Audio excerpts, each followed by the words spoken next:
So hello guys, welcome back to my channel. और आज के वीडियो काफ़ी इंपॉर्टेंट होने वाला है क्योंकि आज के इस वीडियो में हम बात करने वाले हैं ऐसे टॉप जीके एमसीक्यू जो काफ़ी इंपॉर्टेंट है पेपर के पॉइंट ऑफ व्यू।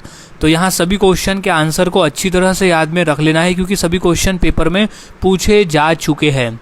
तो आज हम टोटल ऐसे 150 क्वेश्चन की प्रैक्टिस करने वाले हैं। तो शुरुआत करते हैं आज के हमारे इस जीके स्टडी की। और हाँ, आंसर पहले से पता हो तो इसे टिक कर दे और अंत में बताए कि कितने आंसर सही हुए थे। तो सबसे पहला प्रश्न है, गुप्त वंश का संस्थापक कौन था? तो इसका सही जवाब है श्रीगुप्त। गुप्त वंश का संस्थापक था श्रीगुप्त। अगला प्रश्न, समुद्रगुप्त को क्या कहा जाता है? तो सही जवाब है भारत का नेपोलियन कहा जाता है। समुद्रगुप्त को भारत का नेपोलियन कहते हैं। अगला प्रश्न, इलाहाबाद स्तंभ लेख किससे संबंधित है? तो इसका सही जवाब हो जाएगा समुद्रगुप्त से। इलाहाबाद स्तंभ जो है वो समुद्रगुप्त से संबंधित है। अगला प्रश्न है, गुप्त काल को और किस नाम से जाना जाता है? तो उसे स्वर्ण युग कहते हैं। गुप्त काल को स्वर्ण युग के नाम से भी जाना जाता है, यानी भारत का स्वर्णिम युग। अगला प्रश्न, कालिदास किसके दरबार में थे? तो इसका सही जवाब है चंद्रगुप्त द्वितीय के दरबार में थे। कालिदास जो थे वो चंद्रगुप्त द्वितीय के दरबार में थे। अगला प्रश्न है, फाहान भारत कब आया था?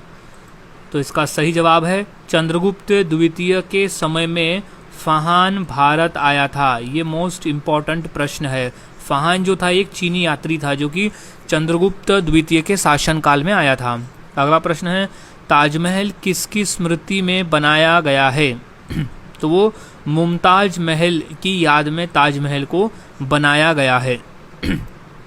अगला प्रश्न है, मराठा शक्ति का संस्थापक कौन था? तो सही जवाब है छत्रपति शिवाजी महाराज थे मराठा शक्ति के संस्थापक। अगला प्रश्न है, छत्रपति शिवाजी महाराज को छत्रपति की उपाधि कब मिली थी? तो वो मिली थी 1674 में मिली थी शिवाजी महाराज को शिवाजी की उपाधि, यानी छत्रपति की उपाधि। अगला प्रश्न, जजिया कर किसने फिर से लगाया था? तो वो औरंगजेब ने। जजिया कर जो है वो औरंगजेब ने फिर से लगाया था। अगला प्रश्न है, मुगल साम्राज्य का अंतिम शक्तिशाली शासक कौन था? तो वो था औरंगजेब। मुगल साम्राज्य का अंतिम शक्तिशाली जो शासक था वो था औरंगजेब। अगला प्रश्न, औरंगजेब का पूरा नाम क्या था? तो उसका पूरा नाम था मोहिउद्दीन मुहम्मद। मोहिउद्दीन मुहम्मद था औरंगजेब का पूरा नाम। अगला प्रश्न है, गांधी जी द्वारा किया गया पहला सत्याग्रह कौन सा है, यानी कहाँ हुआ था? तो वो चंपारण में। गांधी जी द्वारा किया गया पहला सत्याग्रह था चंपारण में। अगला प्रश्न है, रॉलेट एक्ट कब लागू हुआ? तो वो हुआ था सन 1919 में। रॉलेट एक्ट कानून जो है वो सन 1919 में लागू हुआ था। अगला प्रश्न है, जलियांवाला बाग हत्याकांड कब हुआ? तो वो 13 अप्रैल सन 1919 को हुआ। जलियांवाला बाग हत्याकांड जो है वो 13 अप्रैल सन 1919 को हुआ था। अगला प्रश्न है कि असहयोग आंदोलन कब शुरू हुआ? तो वो हुआ 1920 में। असहयोग आंदोलन की जो शुरुआत हुई वो 1920 में हुई थी। अगला प्रश्न है कि असहयोग आंदोलन वापस क्यों लिया गया? तो वो चौरा चौरी कांड की वजह से असहयोग आंदोलन को वापस लेना पड़ा था। याद में रख लेना है, चौरा चौरी कांड जो कि उत्तर प्रदेश में हुआ था, जिसमें उग्र भीड़ ने एक पुलिस स्टेशन को आग लगा दी थी। अगला प्रश्न है कि सविनय अवज्ञा आंदोलन कब शुरू हुआ? तो वो 1930 में शुरू हुआ। सविनय अवज्ञा आंदोलन की शुरुआत हुई वो 1930 में हुई। अगला प्रश्न है कि भारत का पहला अंतर्राष्ट्रीय क्रिकेट मैच कहाँ खेला गया था? तो वो था ईडन गार्डन्स कोलकाता में। भारत का पहला अंतर्राष्ट्रीय क्रिकेट मैच जो है वो ईडन गार्डन में खेला गया था जो कि कलकत्ता शहर में स्थित है। अगला प्रश्न है कि भारत का पहला अंतर्राष्ट्रीय फिल्म फेस्टिवल कहाँ हुआ था? तो वो मुंबई में हुआ था भारत का पहला अंतर्राष्ट्रीय फिल्म फेस्टिवल। अगला प्रश्न है, भारत का पहला महिला विमान चालक कौन थी? तो वो थी सरला ठकराल। भारत की पहली महिला विमान चालक थी सरला ठकराल। अब अगला प्रश्न है कि भारत का पहला परमाणु ऊर्जा संयंत्र कहाँ बना? तो वो बना था तारापुर, महाराष्ट्र राज्य में भारत का पहला परमाणु ऊर्जा संयंत्र बना था। अगला प्रश्न, भारत का पहला अंतर्राष्ट्रीय हवाई अड्डा कौन सा था? तो वो था मुंबई का। भारत का पहला अंतर्राष्ट्रीय हवाई अड्डा था मुंबई का। अगला प्रश्न, भारत का पहला उपग्रह किस वर्ष में लॉन्च हुआ था? तो सही जवाब है 1975 को लॉन्च हुआ था भारत का पहला उपग्रह, जिसका नाम था आर्यभट्ट, और वो कुछ इस तरह से दिखाई देता था। अगला प्रश्न कि इस्लाम धर्म में रमज़ान का महत्व क्या है? तो वो है उपवास और धर्मनिष्ठा। इस्लाम धर्म में रमज़ान का मतलब होता है उपवास और धर्मनिष्ठा। अगला प्रश्न है, भारत में बौद्ध धर्म का प्रमुख स्तूप कौन सा है? तो वो है सांची स्तूप। भारत में बौद्ध धर्म का जो प्रमुख स्तूप है वो है सांची स्तूप, जो कि स्थित है मध्य प्रदेश में, और इसके जो निर्माण किया है वो है सम्राट अशोक द्वारा बनाया गया है सांची का स्तूप। अगला प्रश्न है, जैन धर्म में मुख्य तीर्थ स्थल कौन सा है? तो इसका सही जवाब हो जाएगा शत्रुंजय, जो कि पावापुरी में स्थित है, वो है जैन धर्म में मुख्य तीर्थ स्थल। अब अगला प्रश्न है कि हिंदू धर्म में धर्म का मूल उद्देश्य क्या है? तो उसका मूल उद्देश्य है मोक्ष। हिंदू धर्म में धर्म का जो मूल उद्देश्य है वो है मोक्ष। अब अगला प्रश्न है कि सिख धर्म के कितने गुरु हुए? तो टोटल 10 गुरु हुए थे। याद में रखना है, सिख धर्म के टोटल 10 गुरु हुए थे। 10वें गुरु थे गुरु गोविंद सिंह जी। अगला प्रश्न, इस्लाम धर्म में हज का स्थान कौन सा है? तो वो है मक्का। इस्लाम धर्म में हज का जो स्थान है वो है मक्का। अगला प्रश्न है, भारत में ध्रुपद किस संगीत शैली का भाग है? तो वो है हिंदुस्तानी शास्त्रीय संगीत का भाग है ध्रुपद। अगला प्रश्न, भारत में गज़ल किस भाषा में मुख्य रूप से होती है? तो वो उर्दू भाषा में। भारत में जो गज़ल है वो मुख्य रूप से उर्दू भाषा में होती है, याद में से रख लेना है।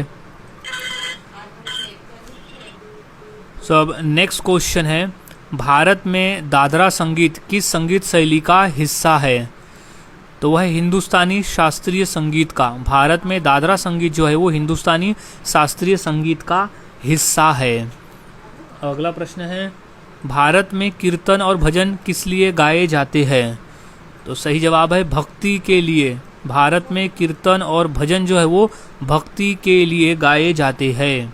अगला प्रश्न है, भारत में शास्त्रीय संगीत में राग किसे कहते हैं? तो वो संगीत की धुन को राग कहते हैं भारतीय संगीत में। अगला प्रश्न है, भारत में ख्याल संगीत किस प्रकार का है? तो वह हिंदुस्तानी शास्त्रीय प्रकार का है। भारत में ख्याल संगीत जो है वो हिंदुस्तानी शास्त्रीय प्रकार का है। अगला प्रश्न है, भाई दूज किस वर्ष के बाद मनाया जाता है? तो वो पर्व है दिवाली के पर्व के बाद में भाई दूज मनाया जाता है। अगला प्रश्न है, करवा चौथ किसका पर्व है? तो वो है विवाहित महिलाओं का पति के लिए व्रत होता है करवा चौथ का मतलब। अगला प्रश्न है, ईद उल अधा किस घटना का प्रतीक है? तो वो हज और बलिदान का। ईद उल अधा जो है वो हज और बलिदान का प्रतीक है। अगला प्रश्न है, रक्षाबंधन का प्रमुख उद्देश्य क्या है? तो वो होता है भाई बहन का प्रेम। रक्षाबंधन का प्रमुख उद्देश्य जो है वो भाई बहन का प्रेम होता है। अब अगला प्रश्न है कि दीपावली में मुख्य कौन सी चीज़ की पूजा होती है? तो वो धन लक्ष्मी की पूजा होती है। दीपावली में मुख्य रूप से धन लक्ष्मी की पूजा होती है। अगला प्रश्न है कि महाशिवरात्रि किस देवता का पर्व है? तो वो शिव, भगवान शिव देवता का पर्व है महाशिवरात्रि का। अगला प्रश्न है, कथक नृत्य में चरणों की गति और लय को क्या कहते हैं? तो वो ताल कहते हैं। कथक नृत्य में चरणों की गति और लय को ताल कहते हैं। अगला प्रश्न है, भरतनाट्यम में हाथों की मुद्राओं को क्या कहते हैं? तो वो मुद्राएं कहते हैं। भरतनाट्यम में हाथों की मुद्राओं को मुद्राएं कहते हैं। अब नेक्स्ट क्वेश्चन है, कुचिपुड़ी नृत्य की प्रमुख विशेषता क्या है? तो उसकी विशेषता होती है लय और भाव का मिश्रण। कुचिपुड़ी नृत्य की जो प्रमुख विशेषता होती है वो लय और भाव का मिश्रण होता है।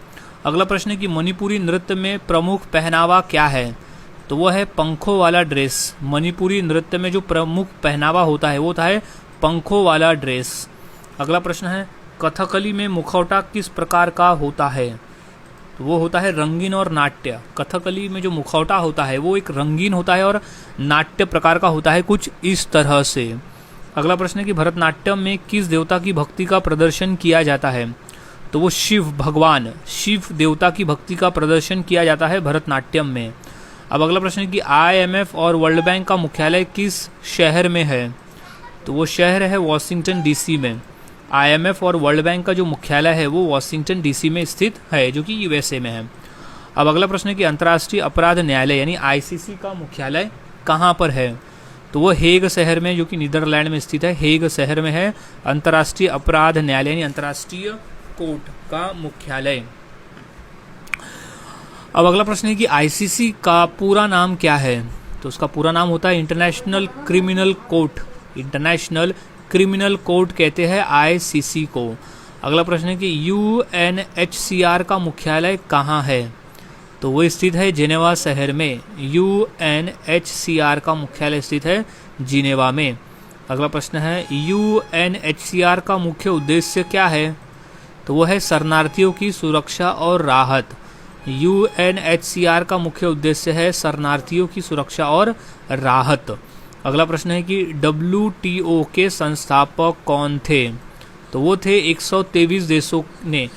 WTO यानी होता है वर्ल्ड ट्रेड ऑर्गेनाइजेशन यानी विश्व व्यापार संगठन। तो उसके जो संस्थापक थे वो 123 देशों ने मिलकर किया था।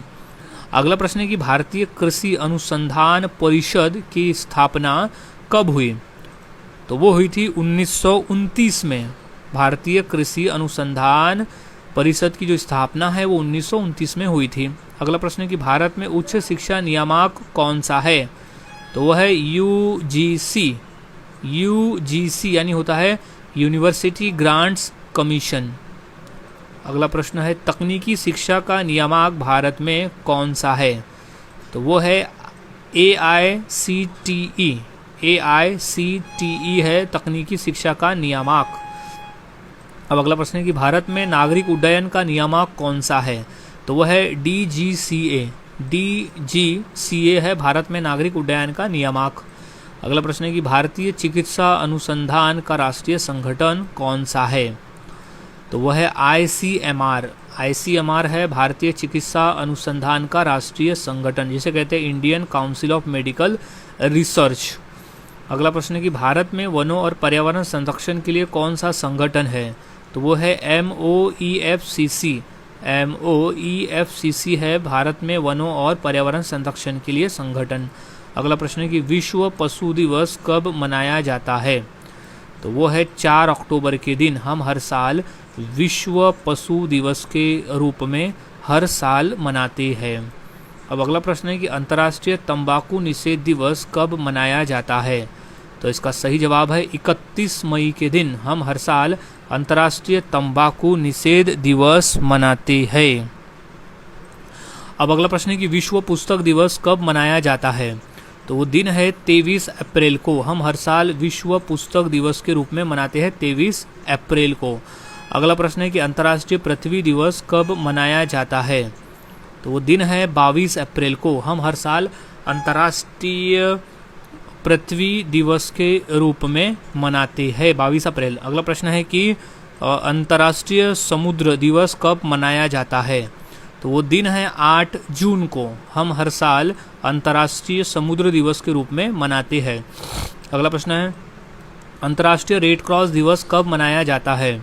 तो सही जवाब है 8 मई के दिन हम हर साल अंतर्राष्ट्रीय रेड क्रॉस दिवस के रूप में मनाते हैं। अगला प्रश्न है कि राष्ट्रीय मतदाता दिवस कब मनाया जाता है? तो इसका सही जवाब है 25 जनवरी को।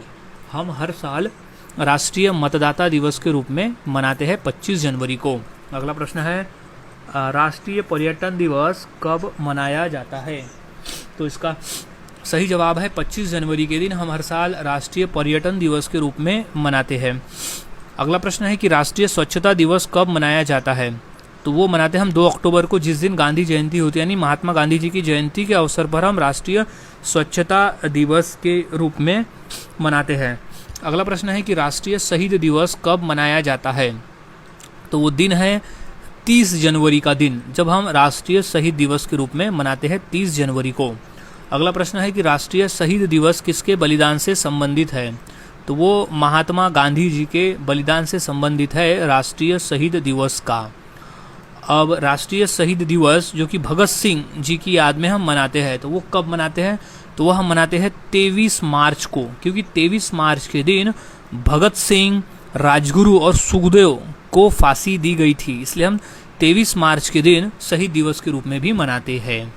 अगला प्रश्न है कि पुलित्जर पुरस्कार किस क्षेत्र में दिया गया है? तो सही जवाब है पत्रकारिता के क्षेत्र में। पुलित्जर पुरस्कार जो है वो पत्रकारिता के क्षेत्र में दिया जाता है।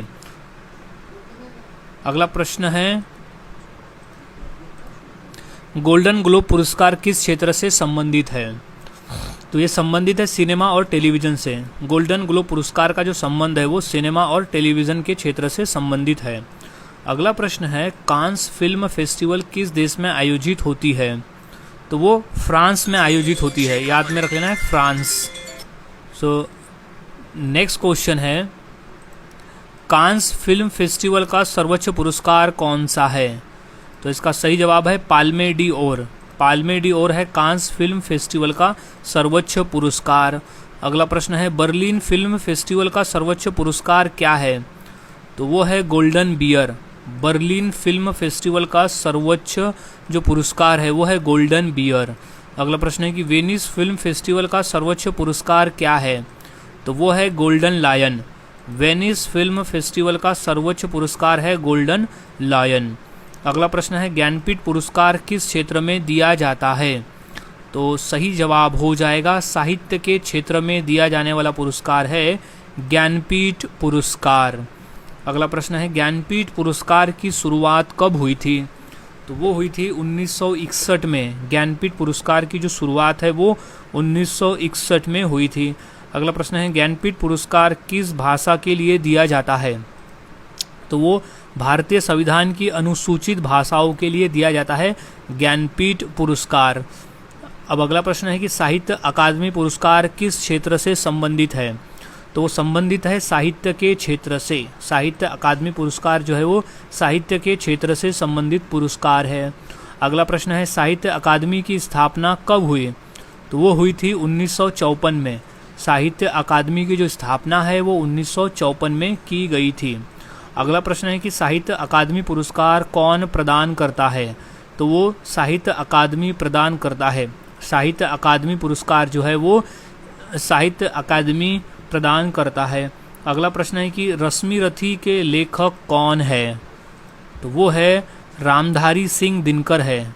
रश्मि रथी के जो लेखक है वो है रामधारी सिंह दिनकर।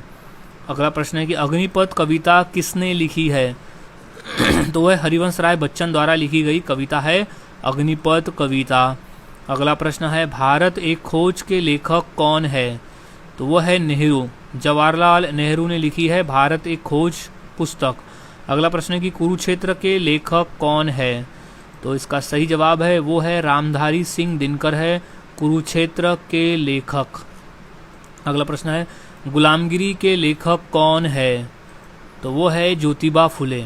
गुलामगिरी पुस्तक ज्योतिबा फुले द्वारा लिखी गई पुस्तक है। अगला प्रश्न है कि एनिहिलेशन ऑफ कास्ट के लेखक कौन है? तो वो है आम्बेडकर।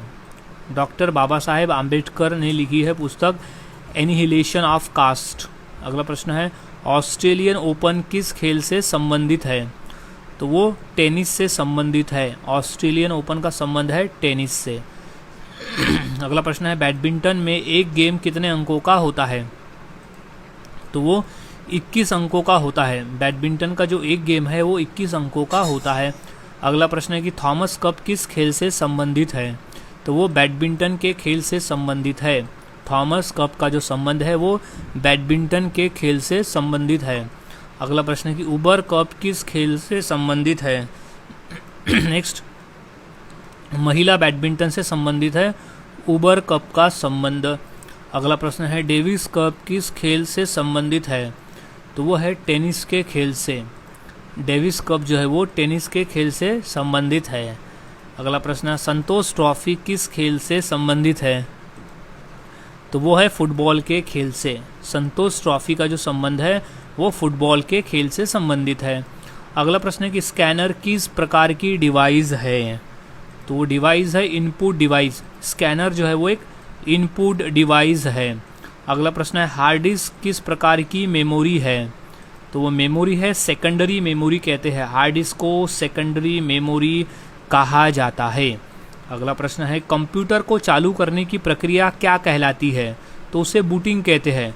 कंप्यूटर को चालू करने की प्रक्रिया को बूटिंग कहा जाता है। अगला प्रश्न है इंटरनेट का जनक किसे कहा जाता है? तो वो कहते हैं विंट सर्फ को। इंटरनेट का जनक कहा जाता है विंट सर्फ को। अगला प्रश्न है कि www का पूरा नाम क्या है? तो इसका सही जवाब है वर्ल्ड्स वाइड वेब। www का पूरा नाम है वर्ल्ड्स वाइड वेब। अगला प्रश्न है ईमेल का पूरा नाम क्या है? तो उसे कहते हैं इलेक्ट्रॉनिक मेल। ईमेल का पूरा नाम होता है इलेक्ट्रॉनिक मेल। अगला प्रश्न है पाचन की शुरुआत कहाँ से होती है? तो वो होती है मुख से। पाचन की जो शुरुआत है वो हमारे मुख से ही हो जाती है। जब हम भोजन ग्रहण करते हैं, जब हम उसे चबाते हैं, तो चबाते समय ही हमारे मुंह का जो लार है वो हमारे भोजन में मिश्र हो जाता है, उसके साथ मिक्स हो जाता है और उसी समय लार जो है वो भोजन का पाचन करना शुरू कर देता है। तो मुंह से ही पाचन शुरू हो जाती है। अगला प्रश्न है कि अमाशय में कौन सा अम्ल पाया जाता है? तो वो अम्ल है हाइड्रोक्लोरिक अम्ल। अमाशय में पाया जाने वाला जो अम्ल है वो हाइड्रोक्लोरिक अम्ल है। अगला प्रश्न है कि भोजन का अधिकतम पाचन कहाँ होता है? तो वो होता है छोटी आंत में। भोजन का जो अधिकतम पाचन है वो छोटी आंत में होता है। अगला प्रश्न है कि रक्त का शुद्धिकरण किस अंग में होता है? तो वो अंग है गुर्दा। रक्त का जो शुद्धिकरण है वो गुर्दा में होता है। यानी रक्त में जो मौजूद यूरिया, यूरिक एसिड और जल, जो अतिरिक्त जल होते हैं, ये तीनों को अलग करने का काम गुर्दा करता है। और गुर्दा जो है वो अतिरिक्त जल, यूरिया, यूरिक एसिड को मूत्र के सहारे हमारे शरीर के बाहर कर देता है। अगला प्रश्न है कि मूत्र का निर्माण कहाँ होता है? तो वो होता है गुर्दे में। मूत्र का जो निर्माण है वो गुर्दे में होता है। अगला प्रश्न है कि मानव शरीर की सबसे लंबी हड्डी कौन सी है? तो वो हड्डी है फीमर हड्डी। मानव शरीर की जो सबसे लंबी हड्डी होती है वो फीमर हड्डी होती है, जो हमारे जांग में पाई जाती है। इस तरह से ये जो जांग है, ये वाली हड्डी जो है वो फीमर हड्डी है और ये सबसे मजबूत हड्डी होती है और सबसे लंबी हड्डी होती है हमारे शरीर का। अगला प्रश्न है कि लिटमस पत्र अम्लीय विलय में किस रंग का हो जाता है? तो वो लाल रंग का हो जाता है। लिटमस पत्र में अम्लीय विलय जो है वो लाल रंग का हो जाता है। अगर कोई अम्ल है, अम्ल में अगर हम नीले रंग का लिटमस पेपर डुबाते हैं तो उसका जो कलर है वो इस तरह से लाल हो जाता है। अब अगला प्रश्न है कि लिटमस पत्र क्षारीय विलय में किस रंग का होता है? तो वो नीले रंग का होता है। अगर लिटमस पत्र हमारा है लाल कलर का और हम उसे क्षारीय विलय में डुबाते हैं तो वो नीले कलर का हो जाता है। तो इतना याद में रख लेना है। सो अब नेक्स्ट क्वेश्चन है पीएच स्केल का मान कितना होता है? तो वो मान होता है 0 से लेकर 14 तक। 0 से लेकर 14 तक होता है मान, जिसमें 7 जो है वो न्यूट्रल होता है और 7 के पहले एसिडिक होता है और 7 के बाद में अल्कलाइन होता है। तो ऐसे 2 होते हैं। 7 एक न्यूट्रल होता है। अगला प्रश्न है कि शुद्ध जल का पीएच मान कितना होता है? तो वो है 7 का, यानी न्यूट्रल, यानी बिल्कुल शुद्ध होता है, ना अल्कलाइन और ना ही एसिडिक। तो ये 7 होता है शुद्ध जल का पीएच मान। अगला प्रश्न है कि सबसे प्रबल क्षार कौन सा है? तो वो है पोटेशियम हाइड्रोक्साइड। सबसे प्रबल यानी सबसे शक्तिशाली जो क्षार है वो है पोटेशियम हाइड्रोक्साइड। अगला प्रश्न है कि निकट दृष्टि दोष में किसका उपयोग किया जाता है? तो वो अवतल लेंस का उपयोग किया जाता है। निकट दृष्टि दोष में अवतल लेंस का उपयोग किया जाता है। अगला प्रश्न है दूर दृष्टि दोष में किस लेंस का उपयोग होता है? तो वो उत्तल लेंस का उपयोग होता है। दूर दृष्टि दोष में उत्तल लेंस का उपयोग होता है। अगला प्रश्न है विद्युत धारा की ऐसा इकाई क्या है? तो वो एम्पियर होती है। विद्युत धारा की जो एसआई इकाई है वो एम्पियर है। अगला प्रश्न है कि विभवांतर की एसआई इकाई क्या है? तो वो है ओल्ट में। विभवांतरण की जो एसआई इकाई होती है वो ओल्ट में होती है। अगला प्रश्न है कि प्रतिरोध की एसआई इकाई क्या है? तो वो है ओम। प्रतिरोध की जो एसआई इकाई है वो ओम है। अगला प्रश्न है ओम का नियम किससे संबंधित है? तो वो संबंधित है धारा विभवांतरण से। धारा और विभवांतरण से संबंधित है ओम का नियम। अगला प्रश्न है कि विश्व की छत किसे कहा जाता है? तो वो कहते हैं तिब्बत के पठार को। विश्व की छत कहा जाता है तिब्बत के पठार को। अगला प्रश्न है विश्व का सबसे बड़ा उपसागर कौन सा है? तो वो है हडसन की खाड़ी। विश्व का सबसे बड़ा उपसागर है हडसन की खाड़ी। अगला प्रश्न है लाल सागर किन दो महाद्वीपों के बीच स्थित है? तो वह है अफ्रीका और एशिया महाद्वीप के बीच में स्थित है लाल सागर। अगला प्रश्न है स्वेज नहर किन दो जलाशयों को जोड़ती है? तो वो लाल सागर और भूमध्य सागर को। स्वेज नहर जो है वो लाल सागर और भूमध्य सागर को जोड़ती है। अगला प्रश्न है पनामा नहर किन दो महासागरों को जोड़ती है? तो वो है अटलांटिक और प्रशांत महासागर को जोड़ती है पनामा नहर। नेक्स्ट, विश्व का सबसे बड़ा देश कौन सा है क्षेत्रफल की दृष्टि से? तो वो रूस है। विश्व का सबसे बड़ा देश जो क्षेत्रफल की दृष्टि से वो है रूस। अगला प्रश्न है अंडमान निकोबार द्वीप समूह किस खाड़ी में स्थित है? तो वो बंगाल की खाड़ी में है। अंडमान निकोबार द्वीप समूह जो है वो बंगाल की खाड़ी में स्थित है। अगला प्रश्न है कि भारत में मानसून का आगमन सबसे पहले कहाँ होता है? तो वो होता है केरल राज्य में। भारत में मानसून का आगमन सबसे पहले केरल राज्य में होता है। नेक्स्ट, शीतकालीन वर्षा का कारण क्या है? तो उसका कारण है पश्चिमी विक्षोभ। शीतकालीन वर्षा का कारण है पश्चिमी विक्षोभ। अगला प्रश्न है भारत में सर्वाधिक जनसंख्या वाला राज्य कौन सा है? तो वो राज्य है उत्तर प्रदेश। भारत में सर्वाधिक जनसंख्या वाला राज्य है उत्तर प्रदेश।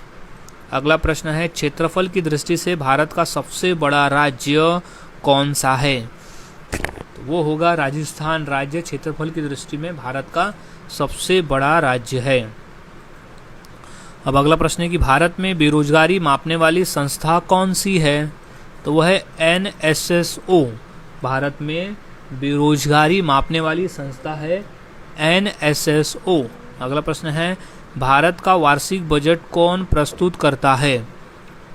तो वो करता है वित्त मंत्री। भारत का जो वार्षिक बजट है वो वित्त मंत्री प्रस्तुत करता है।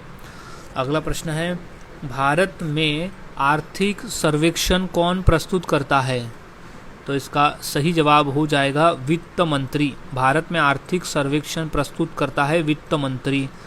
अगला प्रश्न है कि बजट में घाटा किसे कहते हैं?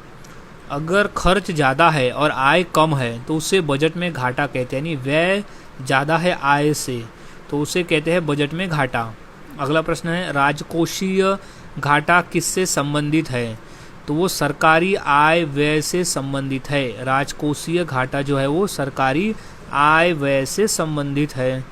अब अगला प्रश्न है कि वस्तु एवं कर सेवा एवं कर कब लागू हुआ? वो लागू हुआ 2017 में। GST यानी गुड्स एंड सर्विसेज टैक्स जो है वो 2017 में लागू हुआ। अब अगला प्रश्न है कि भारतीय संविधान में संघात्मक व्यवस्था किस देश से ली गई है? तो वो ली गई है कनाडा देश से। भारतीय संविधान में संघात्मक व्यवस्था जो है वो कनाडा देश से ली गई है। अगला प्रश्न है कि एकल नागरिकता का सिद्धांत किस देश से लिया गया है? तो वो है ब्रिटेन से। एकल नागरिकता का जो सिद्धांत है वो ब्रिटेन देश से लिया गया है। अगला प्रश्न है कि संसदीय शासन प्रणाली किस देश से ली गई है? तो वह है ब्रिटेन देश से। संसदीय शासन प्रणाली जो है वो ब्रिटेन देश से ली गई है। अगला प्रश्न है कि राष्ट्रपति पद की व्यवस्था किस देश से ली गई है? तो वो है अमेरिका से। राष्ट्रपति पद की जो व्यवस्था है वो अमेरिका देश से ली गई है। अगला प्रश्न है संविधान का संरक्षक यानी गार्जियन ऑफ द कॉन्स्टिट्यूशन किसे कहा जाता है? तो वो सर्वोच्च न्यायालय को कहते हैं संविधान का संरक्षक। अगला प्रश्न है भारत का सर्वोच्च न्यायालय कहाँ स्थित है? तो वो है नई दिल्ली में। भारत का जो सर्वोच्च न्यायालय है वो नई दिल्ली में है। अगला प्रश्न है नेपोलियन बोनापार्ट किस देश का शासक था? तो वो था फ्रांस का। नेपोलियन बोनापार्ट जो था वो फ्रांस का शासक था। अगला प्रश्न है वाटरलू का युद्ध कब हुआ? तो वो हुआ था 1815 में हुआ था वाटरलू का युद्ध। अगला प्रश्न है रूसी क्रांति का नेता कौन था? तो वो था लेनिन। रूसी क्रांति का जो नेता था वो था लेनिन। अगला प्रश्न है प्रथम विश्व युद्ध कब हुआ? तो वो 1914 में हुआ था प्रथम विश्व युद्ध। अगला प्रश्न है प्रथम विश्व युद्ध का तत्कालीन कारण क्या था? तो उसका कारण था आर्कड्यूक फर्नांडिस की हत्या। प्रथम विश्व युद्ध का तत्कालीन कारण था। अब अगला प्रश्न है रूस की क्रांति कब हुई? तो वो हुई थी 1917 में।